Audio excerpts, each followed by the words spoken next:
Quand on regarde par exemple les questions de changement climatique, en grande partie, il est lié à la consommation d'énergie. Je prends un exemple comme celui-là.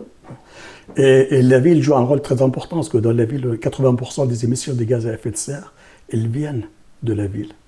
Donc tout ce qui va contribuer à réduire la consommation d'énergie, il va réduire les émissions de gaz à effet de serre, donc qui est à l'origine du changement climatique. Maintenant, la consommation d'énergie, elle est où? Elle est dans les bâtiments. Donc, il contribue pour une très grande partie au niveau de la consommation d'énergie. Donc, si on réduit la consommation d'énergie dans les bâtiments, on va aller dans ce sens-là.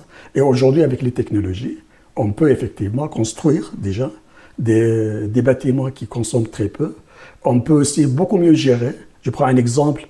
Auparavant, quand on chauffait les bâtiments, on chauffait toutes les parties des bâtiments, toutes les composantes des bâtiments, même si on ne les utilise pas. Aujourd'hui, on est capable de dire, voilà, moi je vais utiliser cette salle ou cette chambre de telle heure à telle heure, donc ce n'est pas la peine de la chauffer à 19 degrés toute la journée, je vais la chauffer uniquement sur une partie. Et quand on ajoute tout ça, en fait, ça nous permet de faire déjà beaucoup d'économies. Je prends un deuxième exemple, le transport. Le transport contribue de manière aussi très importante. Le transport, il y a plusieurs choses. Il y a l'utilisation du véhicule personnel. Beaucoup on utilise le véhicule personnel parce que le transport en commun, le transport public ne fonctionne pas comme il faut. Aujourd'hui, il y a des possibilités d'améliorer la qualité de service de transport public pour que les gens les prennent davantage. Il y a la question de covoiturage aussi qui permet aussi d'améliorer. Il y a les questions, par exemple, dans la ville, on passe beaucoup de temps à chercher un parking.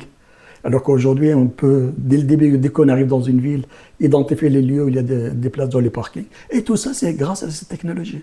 Donc, on peut aussi réduire de manière très sensible la consommation d'énergie liée au transport. Donc, avec ces deux facteurs-là, effectivement, on peut avoir à réduire. Je prends un deuxième exemple, l'exemple de l'eau, un exemple concret aujourd'hui. Et dans certaines villes, on perd à peu près 50% de l'eau par des fuites dans le sol. Et pourquoi on les perd? Parce que parfois, on a beaucoup de mal à identifier où sont les fuites.